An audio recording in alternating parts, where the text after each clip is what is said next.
Zombie apocalypse.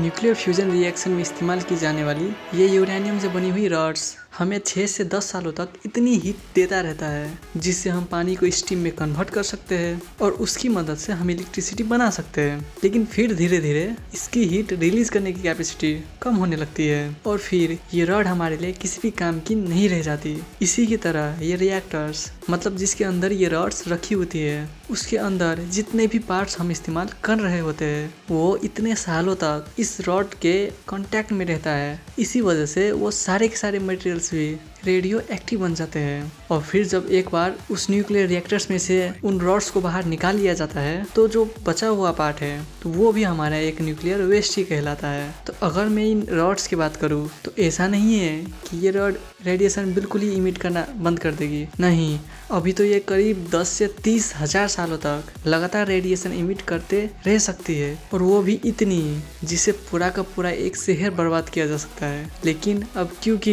ये इतनी heat generate नहीं कर पाएगी जिनकी वजह से पावर प्लांट को चलाई जा सके, इसी वजह से अब ये हमारी किसी भी काम की चीज़ नहीं रह जाती और ये हमारे लिए एक न्यूक्लियर वेस्ट बन जाती है। तो अब इन सारी चीज़ों का क्या किया जा सकता है? सिंपल है, इन्हें किसी ऐसी जगह रख दो जहाँ कोई भी इंसान इसके साथ कोई भी छेड़छाड़ ना कर सके और फ्यूचर में भी कोई इसे ना छेड़ पाए। लेकिन जैसा कि मैंने आपको बताया कि ये 30,000 साल तक भी एनर्जी रिलीज करते रहेंगे, तो इसी वजह से अभी हमारे पास इस न्यूक्लियर वेस्ट को ठिकाने लगाने का कोई भी परमानेंट सोल्यूशन नहीं है। क्योंकि जितनी भी न्यूक्लियर वेस्ट स्टोरेज सिस्टम आज हमारे पास मौजूद है वो सब के सब एक टेम्पररी सोल्यूशन ही है, क्योंकि उन सभी को ह्यूमन मॉनिटरिंग की जरूरत पड़ती है। ज्यादातर यूरेनियम वेस्ट या फिर ये रॉड्स रिएक्टर्स में से निकाली जाती है, उसे सबसे पहले पावर प्लांट के अंदर ही ऐसे पानी के पूल के अंदर सबमर्ज करके रखा जाता है, क्योंकि पानी रेडिएशन को उसमें से बाहर नहीं निकलने देता है। लेकिन वो रॉड्स अभी भी रेडियो एक्टिव है, वो अभी भी पानी को गर्म कर सकते हैं, उसे बॉईल कर सकते हैं और अगर पानी बॉईल होकर उड़ गया और ये रॉड्स डायरेक्टली एटमॉस्फेयर के कांटेक्ट में आ गई तो चारों तरफ सिर्फ मौत ही मौत हुई। इसीलिए इस पूल के पानी को लगातार ठंडा करके रखा जाता है। इस पूल का कूलिंग सिस्टम कभी भी खराब न हो पाए या फिर किसी भी वजह से इसकी पावर चली जाती है तो बैकअप पावर को जल्दी से जल्दी चालू किया जा सके।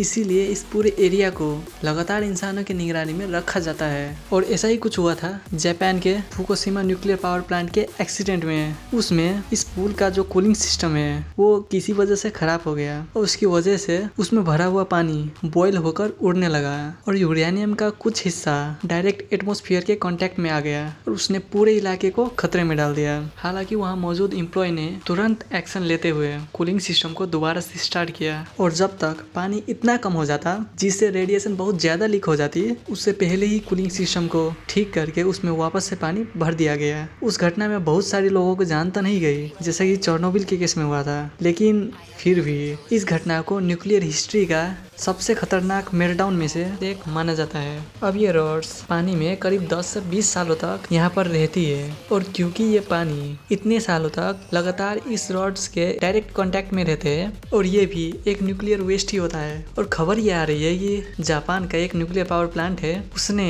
अपने जो 30 सालों के अंदर जो इन पूल्स में से इकट्ठा किया हुआ है वो उन सारे पानी को समुद्र के अंदर छोड़ने वाला है। हालांकि उनका कहना यह है कि हमने इस वेस्ट को पूरी तरीके से ट्रीट कर दिया है, मतलब ये पानी बिल्कुल सेफ है और कुछ सालों तक हम इसे अंडर विजन में रखेंगे। मतलब हम ये देखेंगे कि हमने जो ट्रीटमेंट करा है इस पानी को उसकी वजह से रेडिएशन कहीं वापस तो नहीं आ रहा और अगर सब कुछ ठीक रहा तो कुछ सालों के अंदर में हम इसे समुद्र में छोड़ देंगे। लेकिन ऐसा सोच के भी डर लगता है कि अगर किसी भी वजह से वो पानी समुद्र में जाने से पहले रेडियो एक्टिव ही रहा तो वो किसी भी खतरनाक केमिकल वेपन से कम नहीं होगा। जब इन यूरेनियम रॉड्स को इन पानी के पुल्स में से निकाला जाता है तो अभी ये करीब 10 से 30 सालों तक रेडियो एक्टिव रह सकते हैं। इसीलिए इसे कंक्रीट और स्टील्स के बने हुए ऐसे कॉलम्स के अंदर चुनवा दिया जाता है। लेकिन ये सोल्यूशन भी एक परमानेंट सोल्यूशन नहीं है, क्योंकि हमें इन्हें कहीं तो स्टोर करके रखना पड़ेगा ना। और जहाँ पर भी हम इसे स्टोर करके रखेंगे उस उस जगह को हमें 24/7 हमेशा निगरानी में रखना पड़ेगा। टाइम टू टाइम इनके सरफेस का टेम्परेचर चेक किया जाता है ताकि ये कंफर्म रखा जा सके कि हाँ कहीं से कुछ क्रैक वगैरह तो नहीं है या फिर ये कॉलम कहीं से रेडिएशन लीक तो नहीं कर रहा। और इन केस कोई सुनामी या फिर कोई अर्थक्वेक वगैरह आ जाता है और इसमें से अगर कोई भी कॉलम किसी भी वजह से क्रैक या फिर डैमेज हो जाता है और अगर उस सिचुएशन को संभालने के लिए कोई भी वहाँ पे अवेलेबल नहीं रहता और वो यूरेनियम डायरेक्ट एटमॉस्फेयर के कांटेक्ट में आ जाता है तो आप सोच भी नहीं सकते कितनी तबाही हो सकती है। अब हालांकि ये जो कंटेनर्स होता है जिसके अंदर हमारा न्यूक्लियर वेस्ट रखा जाता है उसकी टेस्टिंग बहुत ही खतरनाक लेवल पर करी जाती है। मतलब इन बॉक्सेस को ट्रेन के सामने रखा जाता है और ट्रेन इससे टकराती है और अगर ये बॉक्स टूट जाता है तो ये टेस्ट में फेल हो जाता है और हम इस बॉक्स को इस्तेमाल न्यूक्लियर वेस्ट को इकट्ठा करने में इस्तेमाल नहीं करेंगे। तो हाँ, अब जो मटेरियल्स यूज होता है इस न्यूक्लियर वेस्ट को स्टोर करने में वो बहुत ही खतरनाक लेवल का हार्ड होता है, लेकिन फिर भी जो नेचर की ताकत है उसके सामने तो कोई भी टिक नहीं सकता।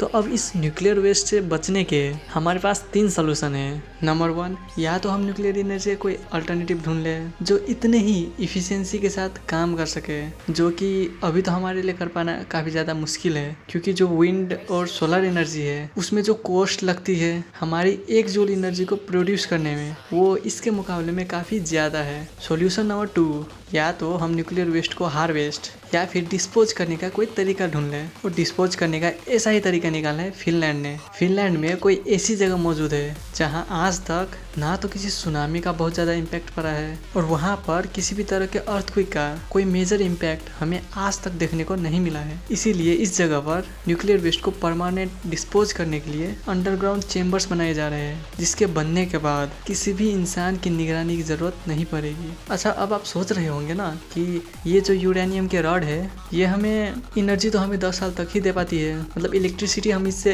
10 साल तक ही बना सकते हैं, लेकिन ये रेडिएट मतलब 30-30 हज़ार साल तक हो जाती है। अगर मैं आपको सिंपल शब्दों में बताऊं तो यूरेनियम जो हमारा फ्यूल है वो पता है कितना % अपना फ्यूल सिर्फ इलेक्ट्रिसिटी बनाने में देता है? सिर्फ और सिर्फ 5%। जो 95% है ना उसका वो सारा का सारा हमारे लिए वेस्ट हो जाता है। इसीलिए ये इतने सालों तक रेडियो एक्टिव रहता है। तो ये जो हमारे फिनलैंड में जो हमारी प्रोजेक्ट चल रहा है उसमें प्लान तो ये था कि 2021 तक इसकी खुदाई चलती रहेगी, लेकिन जो हमारा मेन पावर सोर्सेस है ना न्यूक्लियर रिएक्टर्स की जहाँ से सबसे ज़्यादा न्यूक्लियर वेस्ट निकलता है उन वेस्ट को हम यहाँ पे लाना शुरू कर देंगे 2021 तक। हम इन वेस्ट को इन खड्डों में डाल देंगे और उसके बाद जो एक रो में जितने भी खड्डे हैं वो सारे के सारे न्यूक्लियर वेस्ट से भर जाएंगे। उसके बाद उस पूरी रो को एक स्पेशल टाइप के कंक्रीट, क्ले और दूसरे मटेरियल से बने हुए एक मिक्सचर से भर दिया जाएगा और जब साल 2120 या 2125 तक जब ये सारे के सारे ब्लॉक्स पूरी तरीके से भर जाएंगे तो हम इन सभी के अंदर उसी मिक्सचर को डालकर छोड़ देंगे। तो उसके बाद हमें इस जगह में किसी भी तरह के मेंटेनेंस की जरूरत नहीं पड़ेगी। इस जगह को ऐसे ही छोड़ने से पहले हमें अपने फ्यूचर जनरेशन को भी ये मैसेज देना होगा कि देखो यहाँ से दूर रहना, क्योंकि ये जो चीजें है ये तो करीब 30,000 साल तक रेडियो एक्टिव रहेंगे ना। हम तो मतलब जब ये चीज कंप्लीट हो जाएगी तो उसके 100 साल में जितने भी लोग उस प्रोजेक्ट से इन्वॉल्व होंगे वो तो सारे मर जाएंगे। तो हमें आने वाले जनरेशन के लिए कुछ तो छोड़ना पड़ेगा। एंड एज वी नो हम इंसान बहुत ही ज्यादा क्यूरियस होते हैं नेचर में। हमें कुछ भी अजीबोगरीब दिखता है तो हम उसके बारे में जानने की बहुत ज्यादा इच्छा जताने लगते हैं। जैसे मान लो हमने कंप्लीट कर लिया सब कुछ और हमने इसे ऐसे ही छोड़ दिया, लेकिन आज से 5000 साल बाद अगर कोई कहीं से इस इलाके में आता है और वो यहाँ पे किसी भी वजह से खुदाई करता है तो उसे यहाँ पे ऐसे अजीब से कॉलम देखने को मिलेंगे, ऐसे बॉक्सेस देखने को मिलेंगे। तो ये तो उसके लिए एक अचीवमेंट होगी ना। वो तो ये सोचेंगे कि हमारे पूर्वजों ने कुछ यहाँ पे दफनाया था और मैंने इसकी खुदाई करके इसको खोजा है। तो चलो क्यों नहीं इसे खोल के देखते हैं कि इसके अंदर क्या है, या फिर उनमें से कोई भी एक कंटेनर या फिर कॉलम खुदाई के वक्त ही किसी तरीके से टूट जाता है किसी भी वजह से,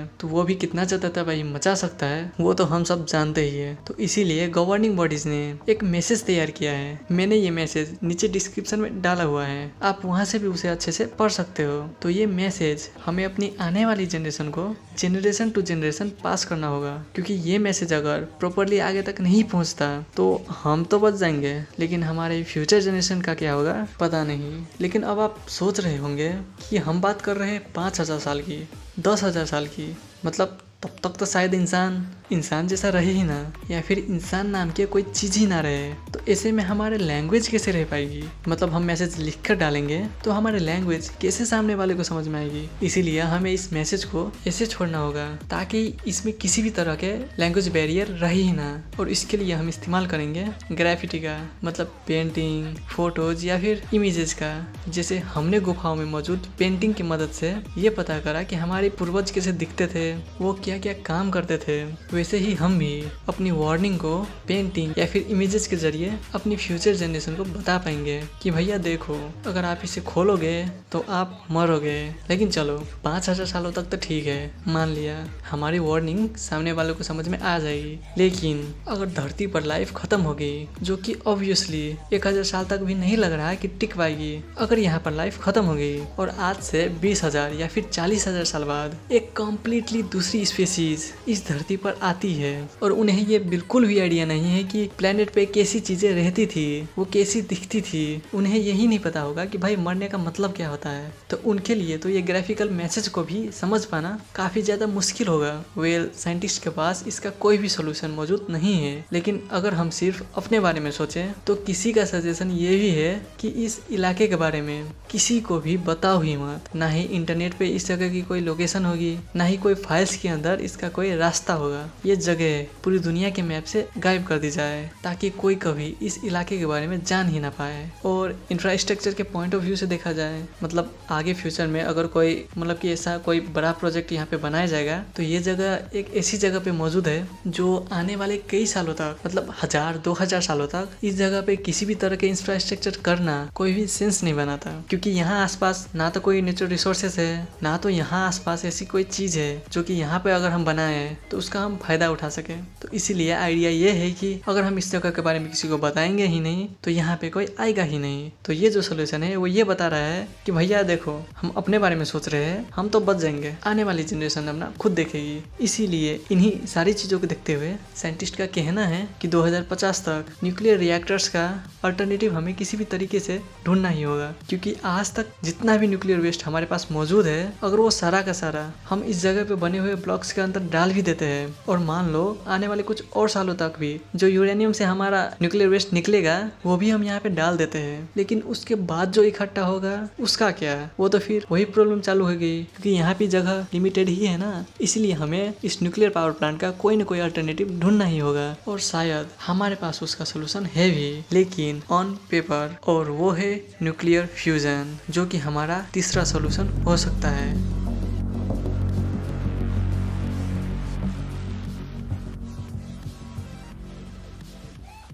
और अगर आप चेरनोबिल की इंसिडेंट के बारे में नहीं जानते तो ऊपर के आई बटन में क्लिक करके जा सकते हैं देखने के लिए, नहीं तो डायरेक्ट चैनल पे भी जाके देख सकते हैं। वो सब मैं आप पे छोड़ता हूँ, यहाँ पर जाके देखना ज़रूर।